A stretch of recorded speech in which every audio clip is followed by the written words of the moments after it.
ये कहानी है एक बाप बेटे की जो स्कूटर पर कहीं पर जा रहे होते हैं। तभी जो बाप होता है उसकी नजर पड़ती है रोड के साइड में कुछ लड़कों के ऊपर जो कि कीचड़ में कुछ ढूंढ रहे होते हैं। तो अपना स्कूटर वहां पर रोकते हैं और जाकर के उनसे पूछते हैं कि बेटे क्या ढूंढ रहे हो यहाँ पर। तो उनमें से एक बोलता है कि आपको दिख नहीं रहा है कि ये सामने सोने का फल है, हम उसको पाने की कोशिश कर रहे हैं। उसकी ये बात सुनते ही पिता का ध्यान जाता है उस सोने की फल की तरफ जो चमक रहा होता है।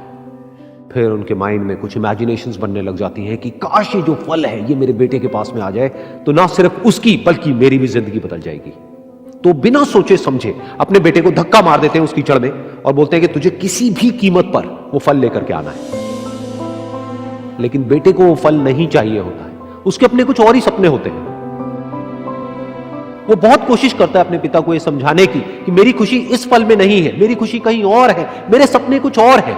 लेकिन उसके पिता उसकी एक नहीं सुनते हैं। वो उसको धक्का मारते हैं उस कीचड़ में और बोलते हैं कि मैं तुझसे पूछ नहीं रहा हूं, तुझे बता रहा हूं कि तुझे वो लेकर के आना है। तो वो बेटा भी अपने बाप के सपने को सच करने के लिए अपनी पूरी जान लगा देता है और पूरी कोशिश करता है कि किसी तरीके से उस सोने का फल उसके हाथ में आ जाए।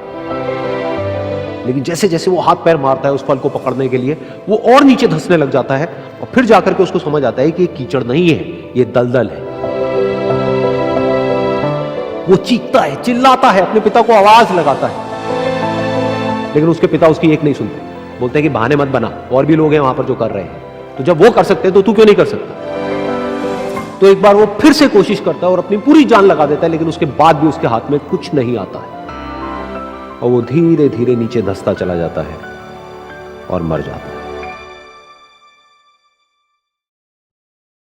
तब जाकर के उसके पिता को एहसास होता है कि उससे कितनी बड़ी गलती हो गई। वो वहीं बैठ करके रो रहा होता है, चीख रहा होता है, चिल्ला रहा होता है। तभी वहां पर एक साधु आता है और वो साधु उस आदमी से पूछता है कि तुम क्यों रो रहे हो। फिर वो आदमी उस सोने के फल की तरफ इशारा करते हुए उस साधु को अपनी पूरी बात बताता है और बोलता है कि इसमें मेरी क्या गलती है, मैंने तो जो कुछ भी किया अपने बेटे की खुशी के लिए किया। तो वो साधु उस फल को ध्यान से देखता है और उस आदमी को कहता है जिस सोने के फल की वजह से तुमने अपने बेटे को गवा दिया, कम से कम एक बार ध्यान से उसकी तरफ देखा तो होता कि वहां पर कोई फल है भी या नहीं। ये सुन करके उस आदमी को गुस्सा आया और उसने कहा कि सामने तो दिख रहा है फल, आपको नहीं दिख रहा क्या।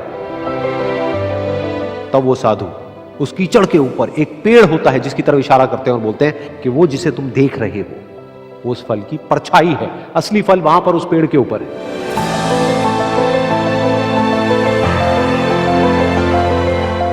फिर वो साधु उस आदमी को बोला कि अपने बेटे को जबरदस्ती धक्का देने की बजाय और उसको बताने की बजाय कि तेरी खुशी किसमें है, अगर तुमने उससे पूछा होता कि बेटा तू बता तू क्या करना चाहता है और तेरी खुशी किसमें है, तो ना सिर्फ तुम्हारा बेटा जिंदा होता बल्कि हो सकता है कि उसके हाथ में वो असली सोने का फल भी होता।